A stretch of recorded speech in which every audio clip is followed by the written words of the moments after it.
मेवाड़ के राणा रतन सिंह ने अपनी पत्नी रानी पद्मिनी का चेहरा दिल्ली के सुल्तान अलाउद्दीन खिलजी को पानी और कांच में दिखाया, लेकिन हिंदुस्तान का साइंस कहता है कांच का आविष्कार 1535 में हुआ और रानी ने जौहर 1303 में किया। तो 237 साल पहले अपने हिंदुस्तान में कांच और मिरर नहीं थे।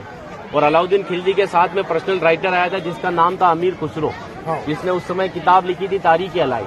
उसने लिखा था कि मेवाड़ की महिलाओं ने अपने सतीत्व धर्म के खातिर जौहर किया और राजपूत कभी भी कॉम्प्रोमाइज करना नहीं चाहते थे। चित्तौड़ के ऊपर युद्ध होने का सबसे बड़ा रीजन था व्यापार, क्योंकि हिंदुस्तान में कभी भी कोई भी मुस्लिम कम्युनिटी पहले नहीं था। ये सभी जो आते थे अफगानिस्तान तुर्किस्तान से आते थे और आते कहाँ थे तो समुद्र के पास में आते थे, क्योंकि प्लेन तो थे नहीं ना। तो इधर नजदीक पड़ता है गुजरात और ये जाते थे दिल्ली, तो इधर पड़ता है दिल्ली, उनको क्रॉस करना पड़ता था ये मेवाड़। अच्छा, इधर गुजरात इधर दिल्ली बीच में राजस्थान, तो इसको क्रॉस करना पड़ता था ये मेवाड़। तो यहाँ के राजपूत उनसे टैक्स वसूलते थे। तो वो समय था 1299 का, जब अलाउद्दीन खिलजी पूरे हिंदुस्तान पर इस्लामी शासन चाहता था। गुजरात से जब दिल्ली की ओर रवाना हुआ तो यहाँ पर राणा रतन सिंह के पिता थे रावल समर सिंह। उन्होंने दिल्ली जाने से पहले उससे टैक्स लिया और टैक्स लेने के बाद में जब अलाउद्दीन दिल्ली पहुंचा तो मेवाड़ से नाराज कि मुझे दिल्ली में शासन करने के बाद में हर बार मुझे मेवाड़ को टैक्स देना पड़ेगा, इससे अच्छा है मैं मेवाड़ को जीतूं। तो दिल्ली से वो 1.5 लाख सेना को लेकर मेवाड़ की तरफ बढ़ा, लेकिन चित्तौड़ से दिल्ली का डिस्टेंस 600 किलोमीटर है। तो उसने पहला स्टॉपेज 1301 में रणथंभौर के किले पर डाला, सवाई माधोपुर। वहां का राजा था हमीर देव चौहान, जिसको मित्र बनाया और उसी मित्र को रात को खाना खाते समय पीठ के पीछे छुरा घोंपकर मार दिया। उनकी पत्नी थी रंग देवी। हिंदू धर्म के अंदर रात में चिताएं नहीं जलती, तो वहां की महिलाओं ने पानी में कूदकर जल जौहर कर लिया, बच्चियों ने, सभी ने। लेकिन सुबह यह हुआ कि डेड बॉडियां तैर कर ऊपर आई तो आक्रांताओं ने डेड बॉडियों को निकालकर महिलाओं की बॉडी में बच्चों के साथ में रेप करके उनके बॉडी पार्ट्स को काटकर नग्न अवस्था में रणथंभौर के किले के बाहर लटका दिए, ताकि ये संदेश चित्तौड़ पहुंच जाए और चित्तौड़ की रानी पद्मिनी किले को छोड़कर दूर चली जाए।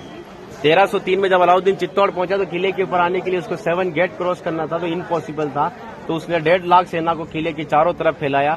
8 महीने के बाद में किले के ऊपर खाने की कमी आई तो रानी पद्मिनी के चाचा भतीजा गोरा और बादल ने राणा रतन सिंह से कहा कि हमारा राशन खत्म हो रहा है और जब ये भूखे और कमजोर सेना से हम युद्ध करवाएंगे तो ये युद्ध नहीं कर पाएंगे। रतन सिंह को बातचीत के लिए 7 गेट के नीचे भेजा तो अलाउद्दीन खिलजी ने उनकी गर्दन पर तलवार रखकर झुकने के लिए कहा, लेकिन मेवाड़ का राजपूत सर कटाने के लिए मंजूर होता है लेकिन सर झुकाने के लिए कभी मंजूर नहीं हुआ।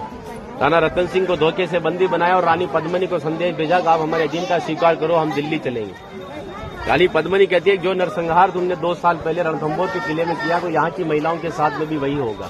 इस वजह से जहाँ मैं जाऊंगी वहाँ ये वीरांगनाएं चलेगी। 2 महीने का समय लिया। अलाउद्दीन खिलजी ने 700 डोलियां किले के ऊपर भेजी, लेकिन रानी पद्मिनी को पता था कि मेवाड़ में घूंघट सिस्टम है, तो हर एक सोल्जर को लेडीज पोशाक पहनाकर तलवार और भालों के साथ में उस पालकी में बिठा दिया और रानी पद्मिनी की पालकी में भतीजे बादल को रानी पद्मिनी की वेशभूषा पहनाई और 700 पालकियों एक कमांडर बनाया चाचा जी गोरा को। गोरा जब पालके लेकर 7 गेट के नीचे गया तो अलाउद्दीन खिलजी से कहा कि रानी पद्मिनी दिल्ली जाने के लिए तैयार है, लेकिन जाने से पहले अंतिम बार अपने पति से देखना चाहती है। जिस जगह रतन सिंह को बंदी बनाकर रखा गया, जब वो पालकी वहां गई और रतन सिंह जी ने जब घूंघट हटाया तो घूंघट के पीछे का जो चेहरा था वो भतीजे बादल का था। और बादल कहता है कि महाराज हम 20,000 है और ये 1.5 लाख है। एक राजा अगर नहीं रहेगा हमारे साथ में तो हमारी सेना का मनोबल कमजोर रहेगा। इसी वजह से राणा रतन सिंह को पालकी में बिठाकर किले के ऊपर भेजा।